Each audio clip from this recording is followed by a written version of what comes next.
Welcome to Washington Today on C-SPAN Radio for Thursday, January 9, 2025. Former President Jimmy Carter's life and public service before, during, and after his White House years remembered today at a state funeral at Washington National Cathedral.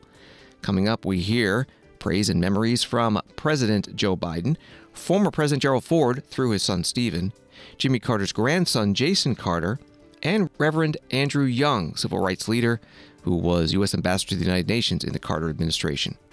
President Biden gets a briefing and gives an update on the federal response to the wildfires in Los Angeles. He says the federal government will cover 100% of the cost for 6 months, also talking about aid from FEMA and Pentagon resources being sent to help. Senate advances a bill to provide undocumented immigrants charged with theft-related crimes to be detained. The bill is named for Laken Riley, college student killed by a Venezuelan migrant who had been arrested for shoplifting. House passes a bill to impose sanctions on the International Criminal Court for issuing arrest warrants against the Israeli Prime Minister and former Defense Minister over the war in Gaza. And Defense Secretary Lloyd Austin announces the U.S. will provide another $500 million in military assistance to Ukraine. And with President-elect Donald Trump about to be inaugurated, he urges the coalition of NATO and other nations to continue to support Ukraine in its war against Russia, saying the coalition must not flinch. We must hold firm to the bedrock principle that aggression is a sin.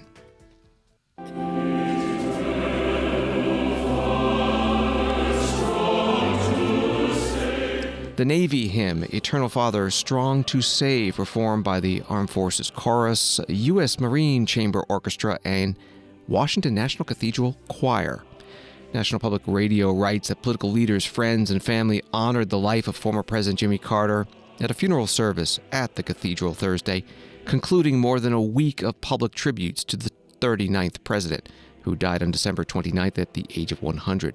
The service, which lasted roughly 2 hours, was packed with heartfelt and vivid remembrances that recalled both a powerful president and politician, as well as a thoughtful and giving man of faith. It was an ultimate Washington insider send-off for a public servant known throughout his career as a political outsider.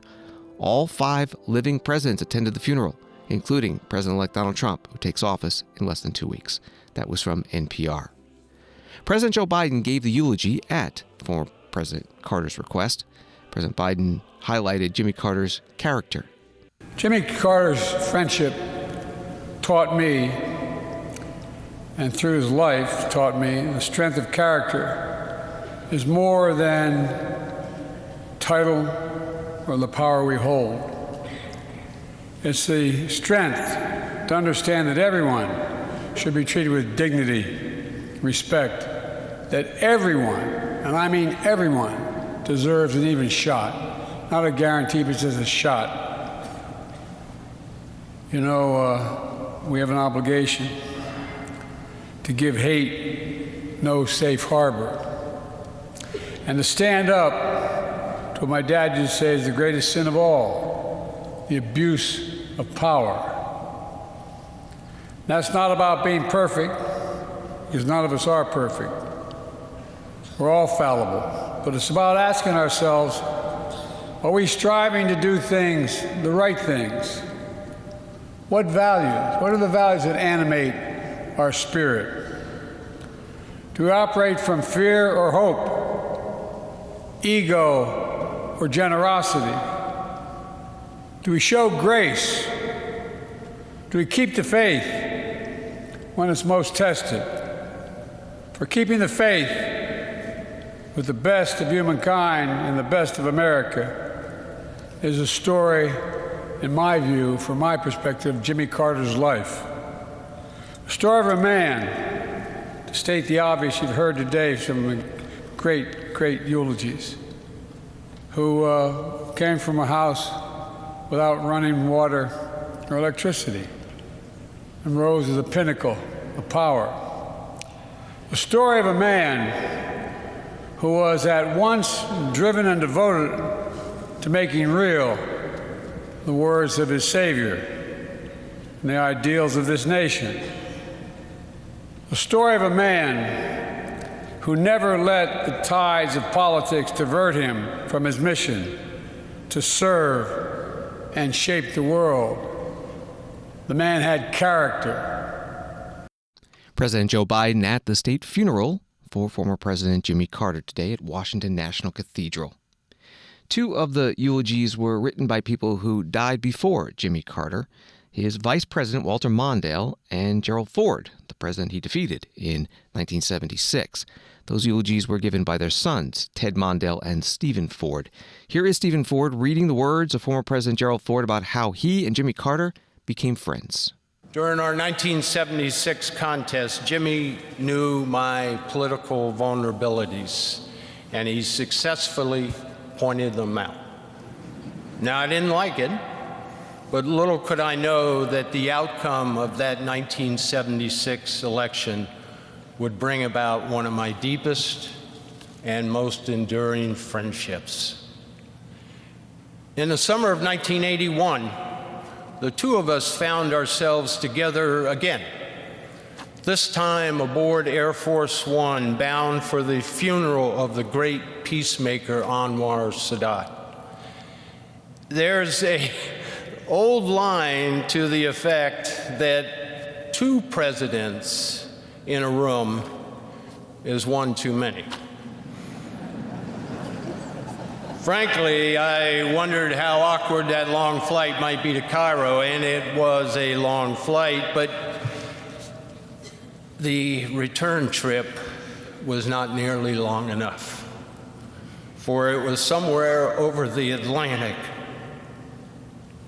that Jimmy and I forged a friendship that transcends politics. We immediately decided to exercise one of the privileges of a former president, forgetting that either one of us had ever said any harsh words about the other one in the heat of battle.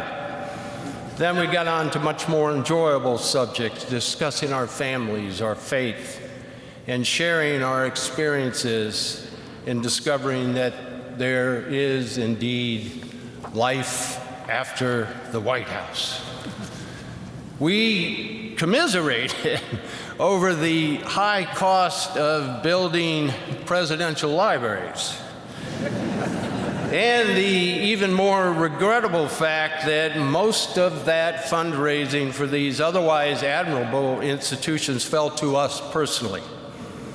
On the spot, we agreed to participate in programs at each other's library, beginning with a series of conferences on arms control. And if that wasn't newsworthy enough, we told reporters on the plane that a lasting Middle East peace would require the United States to make tough decisions, like confronting the Palestinian issue directly, thereby building on the work to which President Sadat had literally given his life. It was the first time, but by no means the last time, that our unlikely partnership ruffled feathers in the Washington establishment. Stephen Ford, son of former President Gerald Ford, reading Gerald Ford's letter at former President Jimmy Carter's funeral today in Washington. Another speaker at the funeral, Reverend Andrew Young. He gave the homily. He was a leader in the civil rights movement, a member of Congress from Georgia, mayor of Atlanta, and U.S. ambassador to the UN in the Carter administration. Reverend Young spoke about former President Carter's commitment to civil rights. Plains and Sumter County gave us one of the meanest experiences that we had in the civil rights movement. So much so that Martin Luther King said that the sheriff of Plains of Sumter County, he really thought was the meanest man in the world. And when I first met Jimmy Carter running for governor, and said, the only thing I know about Plains and Sumter County is Fred Chappell. And he said, oh yes, he's one of my good friends. And that was the last thing I wanted to hear. And yet time and time again, I saw in him the ability to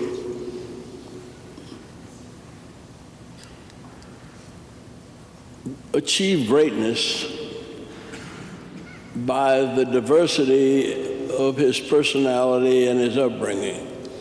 Dr. King used to say that greatness is characterized by antitheses strongly marked. You've got to have a tough mind and a tender heart. And that was Jimmy Carter. And he grew up in the tremendous diversity of the South, and he embraced both sides. He was a minority in Sumter County. Just about 20–25% of the population was white. But growing up as a minority, he became the friend of the majority. And when he went to the Naval Academy, he asked that his roommate be the first black midshipman to come to Annapolis. And he said, I know minorities. I've been a minority most of my life, and maybe I can help him in his adjustments. And he went out of his way to embrace those of us who had grown up in all kinds of conflict. But that was the sensitivity, the spirituality that made James Earl Carter a truly great president. James Earl Carter was truly a child of God. Reverend Andrew Young, 92 years old, former UN ambassador during the Carter administration, former congressman from Georgia, mayor of Atlanta, at former President Jimmy Carter's funeral service today in Washington. New York Times reports the surviving Carter family includes more than 30 people, and they have been traveling between Georgia and Washington to honor Mr. Carter's life. 3 grandsons, Josh Carter, James Carter, and Jason Carter, are the only family members who spoke during the service at National Cathedral in Washington. Jason Carter, who frequently spoke public on behalf of the family, offered a tribute. Josh Carter also gave a tribute, and James gave a reading. That was from the New York Times. Jason Carter told a lot of funny stories, including about how Jimmy and wife Rosalind Carter's modest home and lifestyle in Plains, Georgia, told you everything you needed to know about their values. And then you'd walk in the house and it was like thousands of other grandparents' house all across the South. Fishing trophies on the walls. The refrigerator, of course, was papered with pictures of grandchildren and then great-grandchildren. Their main phone, of course, had a cord and was stuck to the wall in the kitchen, like a museum piece.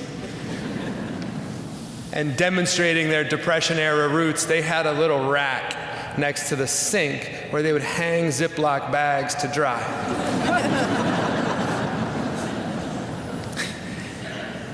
And demonstrating that they changed with the times, eventually he did get a cell phone, and one time he called me sort of early on in that process.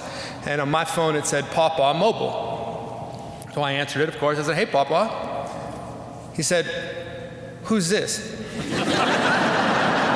I said, this is Jason. He said, what are you doing? I said, I'm not doing anything, you called me.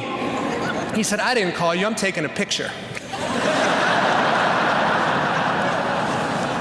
It was nuclear engineer, right? I mean. They were small town people who never forgot who they were and where they were from, no matter what happened in their lives. But I recognize that we are not here because he was just a regular guy. As you've heard from the other speakers, his political life and his presidency for me was not just ahead of its time, it was prophetic. He had the courage and strength to stick to his principles even when they were politically unpopular. As governor of Georgia half a century ago, he preached an end to racial discrimination and an end to mass incarceration. As president in the 1970s, as you've heard, he protected more land than any other president in history.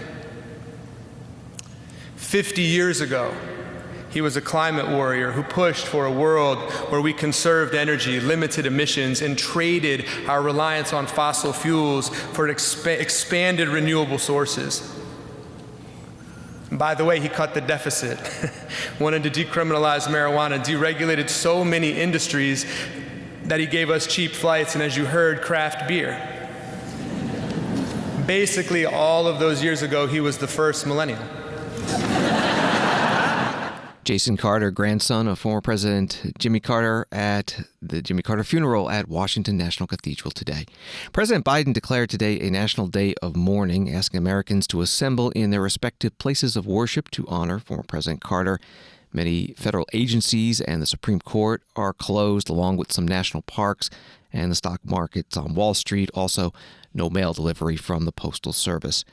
Today's service at the cathedral ended with country music stars Garth Brooks and Trisha Yearwood performing John Lennon's song Imagine. It was requested by former President Carter.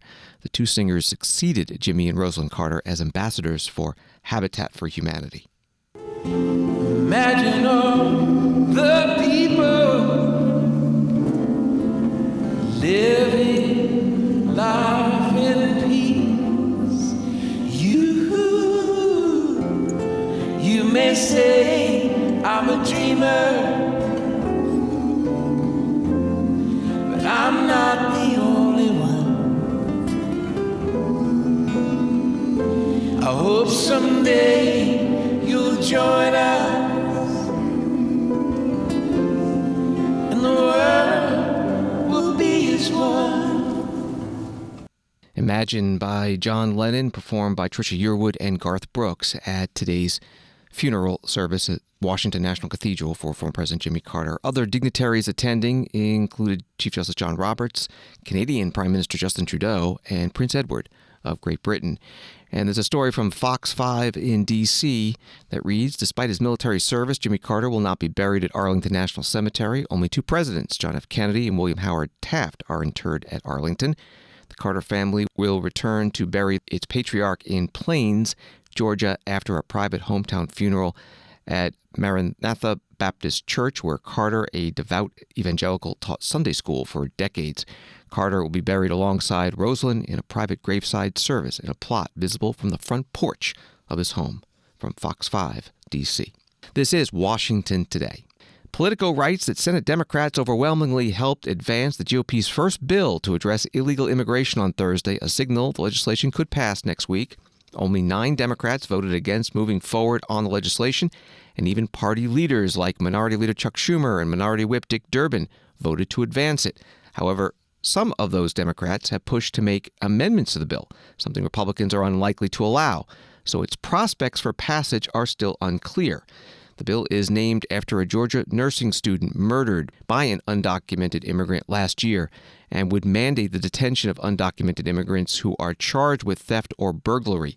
It passed the House earlier this week with notable bipartisan support. That was from Politico. Here's Senator Katie Britt, Republican from Alabama, on the Senate floor before today's vote on the Laken Riley Act. It's impossible to fully describe what was taken from Laken and from our family on February 22nd, 2024. Laken's life was abundantly and exceptionally full of promise. She was beautiful, shining beacon in the life of everyone who knew her. Not only did the people who knew and loved her lose a beautiful soul, but so did our world. Laken shared her love for Jesus with everyone she encountered. Laken's passion for sharing her faith through acts of kindness were felt by everyone she met. Laken was selfless, hardworking, and made those around her feel special. Laken did not just talk about her faith. She led by example. A truly special person.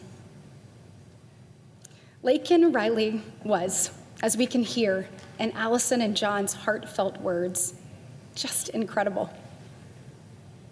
There was no reason at all, that she should no longer be with us. Her killer, who came to this country illegally, should have never been in the United States. And once he had been arrested for multiple crimes before committing the most heinous, unimaginable crime, he should have been detained by ICE immediately. Had that been the case, Laken's family and Laken herself would face a very different reality. They'd be celebrating a birthday, not approaching the 1-year anniversary of her murder.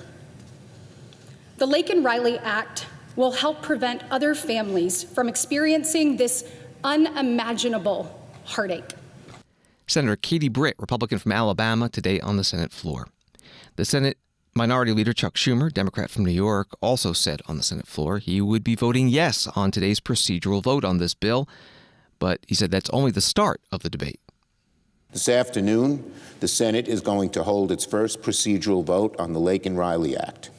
I expect that this bill will have enough votes from both parties to proceed. If we get on the bill, Democrats want to have a robust debate where we can offer amendments and improve the bill. On the first day of the 119th Congress, my good friend, the Republican leader, Senator Thune, said he wants to make the Senate a place, quote, where all members should have a chance to make their voices heard, unquote. Well, this bill would be a fine place to start. We should allow debate and amendments on the bill. This is an important issue.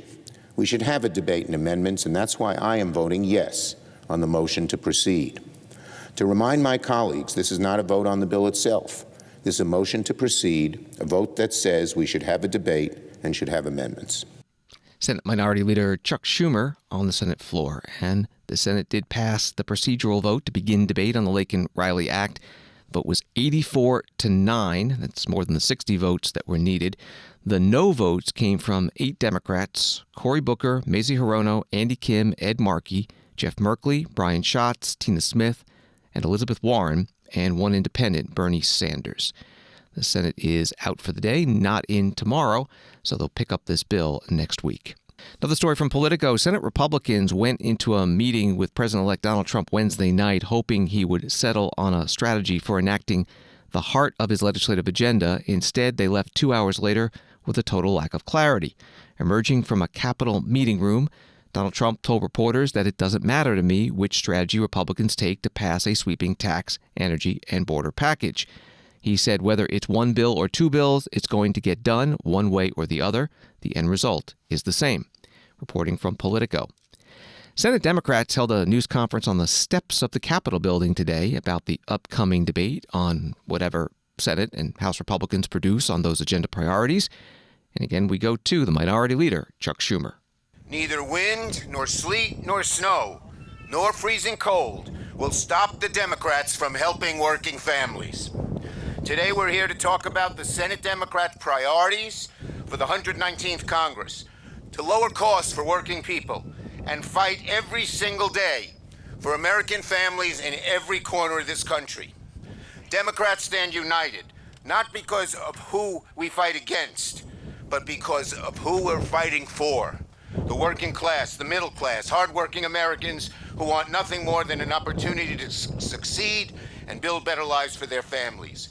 In the months and years to come, Democrats will show where our values lie through what we do and how we fight for all Americans. We will fight to bring down inflation, to help people save money when they go to the grocery store, when they go to the pharmacy, when they pay their cable or internet bill.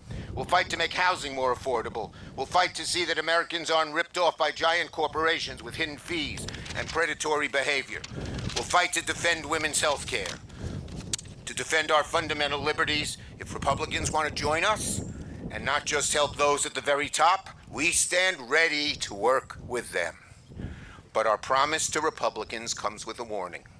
Democrats will not hesitate to fight back if Republicans use their new majorities to make life more expensive for the working families of this country. If Donald Trump and Republicans use their new majorities to push the same old GOP policies of tax cuts for the very rich, cuts to health care, trickle-down economics, Democrats will fight back. If the Republicans go after Social Security and Medicare, as many of them say they want to do, they're going to have to go through us. The Senate Minority Leader Chuck Schumer, Democrat from New York, on the steps of the U.S. Capitol building with other Senate Democrats. You heard him at the beginning talking about the weather. It was 29 degrees in Washington at the time with the wind chill. Felt like 19 degrees. Another Democratic senator, Alyssa Slotkin of Michigan, said it felt like home. Thrilled to be here with my colleagues, my freshman class. It's amazing with Gary Peters. To all of you shivering out there, I'm seeing you behind the camera. This is Michigan weather. Suck it up, Buttercup. This is what some of us live with every day. Senator Slotkin. Story from the Washington Post. Senator John Fetterman, Democrat of Pennsylvania, said in a statement on Thursday that he had accepted an invitation to meet with President-elect Donald Trump at his Mar-a-Lago club in Palm Beach, Florida. He said, President Trump invited me to meet, and I accepted. I'm the senator for all Pennsylvanians, not just Democrats in Pennsylvania. I've been clear that no one is my gatekeeper. I will meet with and have a conversation with anyone if it helps me deliver for Pennsylvania and the nation, reporting from the Washington Post. For Congressman David Schweikert, Republican from Arizona, the nation's $36 trillion debt is a top issue. He said on the House floor today that if the Trump tax cuts are extended, there should be corresponding spending cuts. CBO and then my joint economic economists actually worked through some math and saying, what would happen, because we have all these expiring provisions of TCJA, the 2017 tax reform. And if you extend them all, so the individuals, the pass-throughs, the small business, the subchapter S's, the partnerships, if you extend those tax provisions over 10 years, it's about $4.6 trillion of revenue that would have come in because of the increased taxes, because of the expired provisions. What is this body able to do to find policies to offset that spending?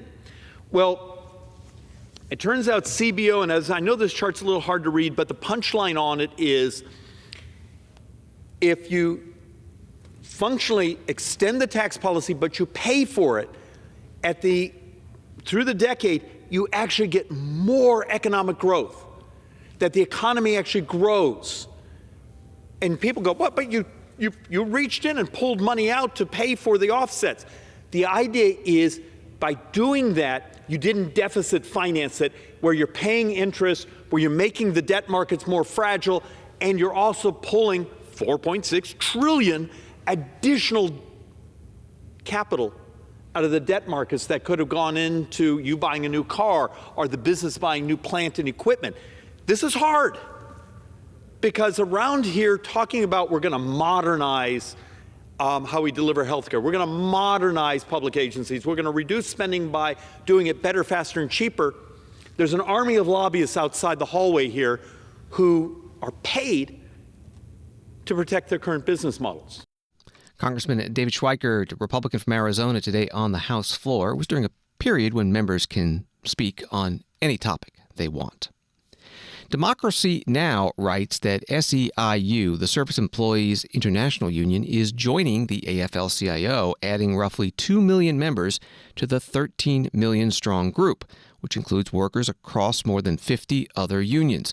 The move reunites the two powerful labor groups after they parted ways nearly 2 decades ago, and as the incoming Trump administration is expected to launch new attacks on workers' rights. That was the reporting from Democracy Now!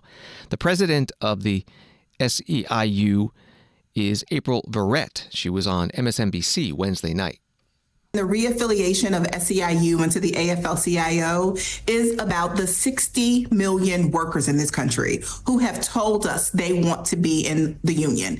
It's about the 9 in 10 workers in this country who don't have a union and yearn for one, right? This is about us putting our money, our resources, our time, putting our shoulder into organizing workers across the country in a moment that's more important than ever. Service Employees International Union President April Verrett on MSNBC Wednesday night. Sitting beside her was the president of the AFL-CIO, Liz Shuler. President Joe Biden putting out a statement that begins, "This is a big deal. Today, SEIU reunited with the AFL-CIO, America's largest federation of labor unions, and a key voice for workers across the country." Washington Today continues in a moment. Witness Democracy Unfiltered with C-SPAN Experience history as it unfolds with C-SPAN's live coverage this month as Republicans take control of both chambers of Congress and a new chapter begins with the swearing in of the 47th President of the United States on Monday, January 20th. Tune in for our live all-day coverage of the presidential inauguration as Donald Trump takes the oath of office, becoming President of the United States. Stay with C-SPAN this month for comprehensive, live, unfiltered coverage of the 119th Congress and the presidential inauguration. C-SPAN. Democracy Unfiltered.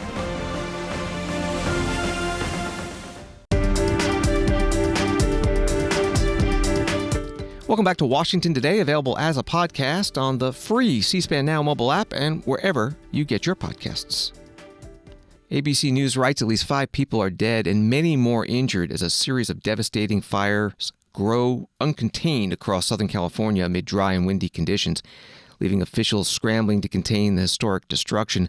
Thousands of firefighters are battling at least 5 sprawling wildfires spread around the Los Angeles area, as well as several smaller blazes. Thousands of structures have been damaged or destroyed, and more than 100,000 people evacuated as uncontrolled infernos spread.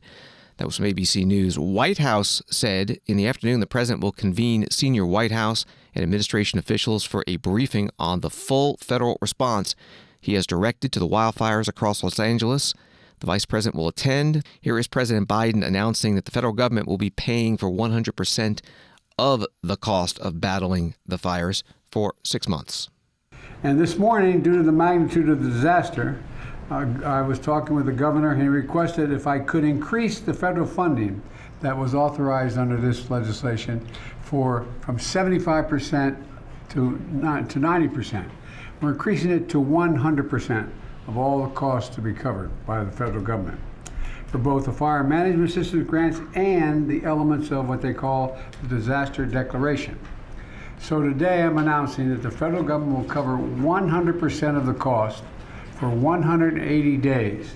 This is going to pay for things like debris and hazard material removal, temporary shelters, first responders' salaries, and all necessary measures to protect life and property.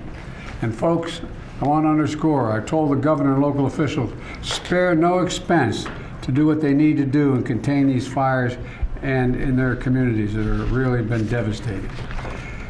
And we're doing literally everything we can at a federal level. President Biden in the Roosevelt Room, surrounded by administration officials who have been part of the battle against the wildfires. He heard from the U.S. Forest Service Chief Randy Moore, also Kathleen Hicks, the Deputy Defense Secretary, and General Charles C.Q. Brown, the chair of the Joint Chiefs of Staff, and the Deputy Energy Secretary David Turk. Also there, Vice President Kamala Harris, who is a former U.S. Senator from California. What we have seen in California, and in particular in Southern California, is apocalyptic in terms of the nature of it and the unprecedented nature of it as well.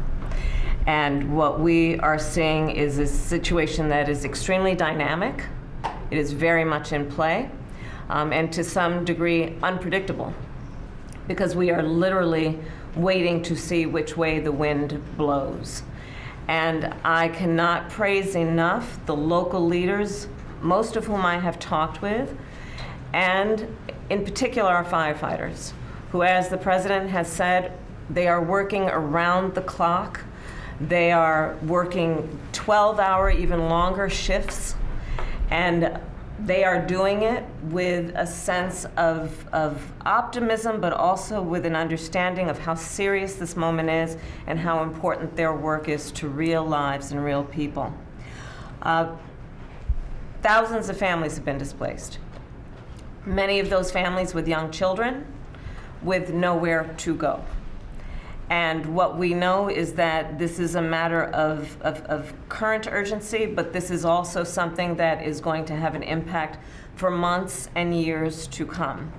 And on that point, I will also make note of the fact that, sadly, many insurance companies have canceled insurance for a lot of the families who have been affected and will be affected, which is only going to delay or place an added burden on their ability to recover.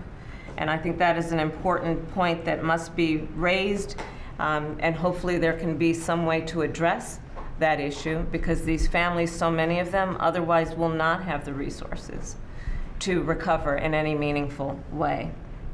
And many of them have lost everything. In the midst, however, of all of the trauma that has occurred, we have seen extraordinary acts of heroism. I am hearing countless stories of strangers helping strangers. People who are opening their homes where they are intact and have not had to evacuate, opening their homes to neighbors, to friends of neighbors, feeding them and providing shelter for them. And I do think that it speaks to the best of who we are as a country, which is in times of crisis, we find the heroes among us who we may not have known before, but act out of a sense of courage, but also a sense of community. Vice President Kamala Harris at today's briefing at the White House with President Biden and administration officials on the response to the Southern California wildfires. President-elect Donald Trump writing on Truth Social today, "Fire is spreading rapidly for 3 days, zero containment. Nobody has ever seen such failed numbers before. Gross incompetence by Gavin Newsom and Karen Bass. And Biden's FEMA has no money, all wasted on the green new scam. LA is a total wipeout." President-elect referring to the governor of California, Gavin Newsom, and mayor of Los Angeles, Karen Bass, both Democrats. President Biden at today's briefing did note that local utilities turned off power flows out of fears of new fires being sparked, and that led to the problem of pumping water. He said generators are being brought in. The final couple of minutes of President Biden at that briefing as he talked about politics and also mentioned that he'll be requesting money from Congress. You all do a hell of a job. And we've learned, unfortunately, so much. And there is, in case you haven't noticed, there is global warming. It does change weather patterns. And as you explained, Randy, wind's going in and wind's coming out. You get the one going in, but you don't want the one coming back out. And so my point is that I think the more we can explain to the American people in plain, straightforward, honest English or whatever language that of us understand what exactly is happening, the more likely we're likely to get the kind of support and not make a political deal out of this. I'm leaving this office very shortly, but it's not about the politics. It's about giving people some sense of security that we're going to be able to get this under control, but it's going to take time. And it's going to take time. And like I said, in the next little bit, we're going to be going back to Congress asking for some more help on some of this stuff. And I hope they're ready to step up because we can afford it. And like I said, we have a little infrastructure bill that's over $1 trillion. It's going to be able to help a little bit. We have done a lot in terms of what we're going to do in terms of providing for this rebuilding of communities. And so I think the most important thing we have to do, those of us sitting around this table and on the screen, is explain in simple, straightforward language what the capacity we have is, how we're using that capacity, and what capacity we don't have that we need. And in order to keep things from just all these, in crisis, rumors and fear spread very quickly.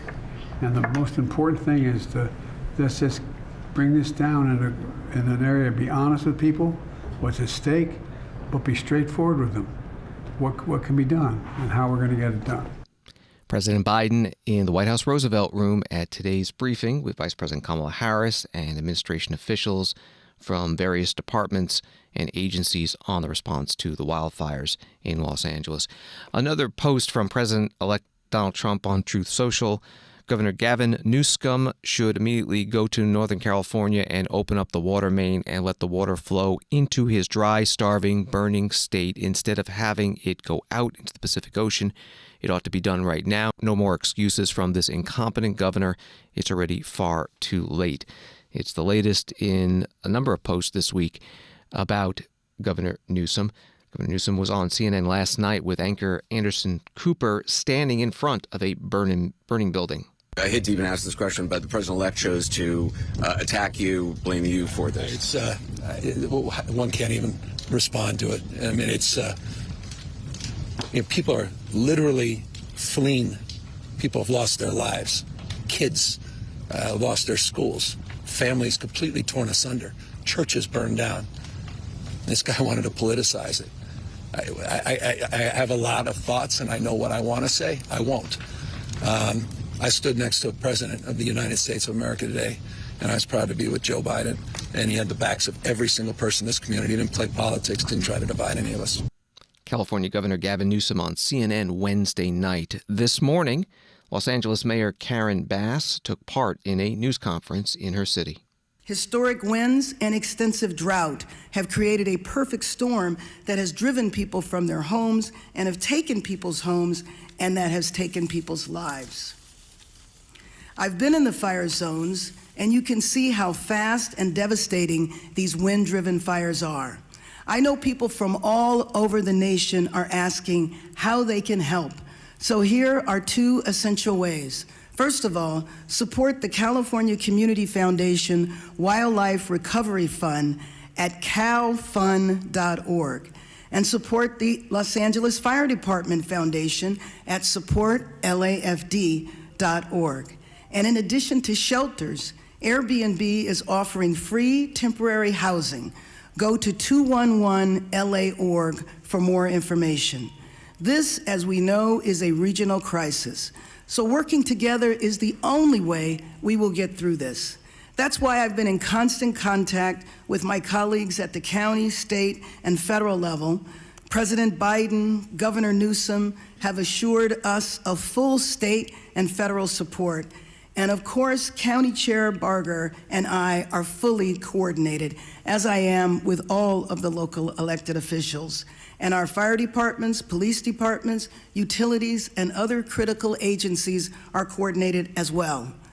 We have pre-deployed, we are executing a strategy, and we are adapting to conditions on the ground in real time. This is absolutely an unprecedented historic firestorm, but we are all hands on deck. We need to continue to cooperate. We need to evacuate when asked to do so. We need to help others, help our neighbors. And first and foremost, we need to stay united. We need to stay strong. A united LA is the way we will recover, is the way we rebuild our communities.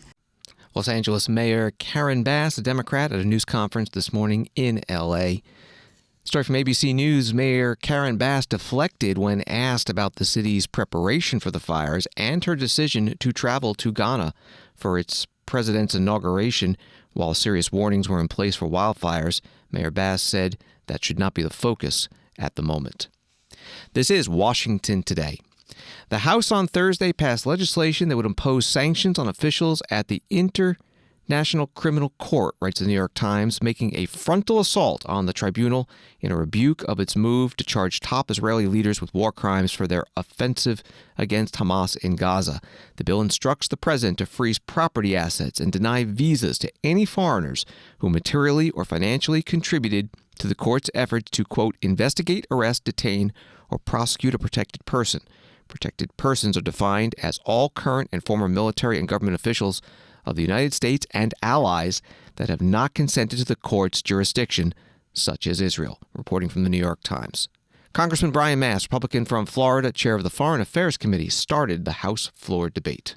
America is passing this law because a kangaroo court is seeking to arrest the prime minister of our great ally, Israel, who is not only responding to an enemy which conducted a genocide, killing as many men, women, and children as possible, even beheading some of them on October 7, 2024, but an enemy who still holds 100 hostages, scores of bodies of those that they murdered, including 7 of my fellow Americans. Let me say that again. Israel is the tip of the spear in bringing the fight to an enemy who currently holds and has killed our fellow Americans. Israel has conducted this war with as much restraint as war can allow. In the face of horror, they have showed humanity. We know that for Israel, any civilian dying is a tragedy. And we know that for Hamas and the Palestinians who support them, civilians dying is quite literally their strategy for victory. Hamas' strategy uses hospitals and schools as bases for combat operations. Not some fighter accidentally walked into a hospital for 5 minutes carrying their machine gun. No, they build hospitals and schools into fortified launching points for attack. In clear violation of the laws of armed conflict, Hamas deliberately targets civilians. What the ICC is doing with their arrest warrants is legitimizing the false accusations of Israeli war crimes in order to do something, in order to stop the overwhelming success of Israeli military operations. Congressman Brian Mast, Republican from Florida, chair of the Foreign Affairs Committee, today on the House floor. Congressman Jim McGovern, Democrat from Massachusetts, spoke against this bill. The October 7th terror attacks, Mr. Speaker, were unconscionable and unacceptable. The victims on that dark day were overwhelmingly civilians, 62 of whom are still being held illegally as hostages in unknown circumstances. And I would hope that every single member of this chamber would demand their immediate and unconditional release. It was an attack, I think, that rises to the level of war crimes and crimes against humanity. That is the reason that the International Criminal Court applied for arrest warrants against 3 Hamas leaders in May of 2024. Now, no one seemed to criticize the ICC for that decision. But now, Republicans want to sanction the ICC simply because they don't want the rules to apply to everyone. And I want to be very clear here, Mr. Speaker. Prime Minister Netanyahu has an absolute right to defend his people. But there is no international right to vengeance. And what we are seeing in Gaza is vengeance. I mean, where is our humanity? Have we just given up on the idea of human rights? At least 45,000 people have been killed in the war in Gaza, and I fear that number is much higher. 85% of the people there have been forcibly displaced, often repeatedly. Last September, a group of physicians estimated 62,000 had died of starvation. Hospitals, schools, mosques, churches, libraries, all destroyed. Food isn't getting in. Water is not getting in. Medicine is not getting in. And people are dying. Children are dying. Babies are dying. Some of them from the bombs, some from starvation, some from the cold. And the war has not shrunk. It expanded to Lebanon, where I hope the recent truce continues to hold. Mr. Speaker, I have sharply critiqued my own government for our conduct when we have been at war, because right is right and wrong is wrong, no matter what side you're on. And what is going on in Gaza right now is wrong. And I especially call it out because if we stand for freedom and human rights, then we need to stand for freedom and human rights all the time, not just when it's convenient. Congressman Jim McGovern, Democrat from Massachusetts, on the House floor. The House passed this bill. The official title is the Illegitimate Court Counteraction Act, a play on the ICC, International Criminal Court initials. The vote was 243 to 140, with one voting present. 45 Democrats joined all Republicans supporting the bill. The one present vote was Thomas Massie, Republican from Kentucky. The bill now heads to the Senate.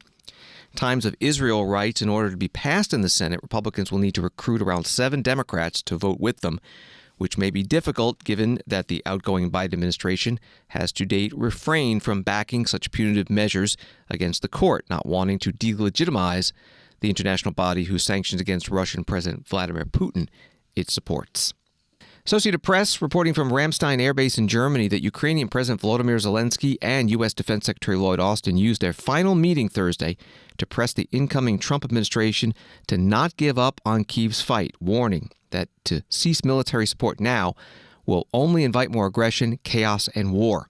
Austin also announced the U.S. would send another $500 million in security assistance to Ukraine, including missiles for fighter jets, sustainment equipment for F-16s, armored bridging systems, and small arms and ammunition. The weapons are funded through Presidential Drawdown Authority, meaning they can be pulled directly from U.S. stockpiles, and the Pentagon is pushing to get them into Ukraine before the end of the month. That was from Associated Press. After the meeting, Secretary Austin held a news conference. In my final hours at Ramstein as Secretary of Defense, I mourn for every Ukrainian man, woman, and child killed in Putin's murderous war. And I salute the Ukrainian troops who are fighting so bravely for their country and for their freedom. And this coalition has had their backs for nearly 3 hard years of war. And we must not stop now.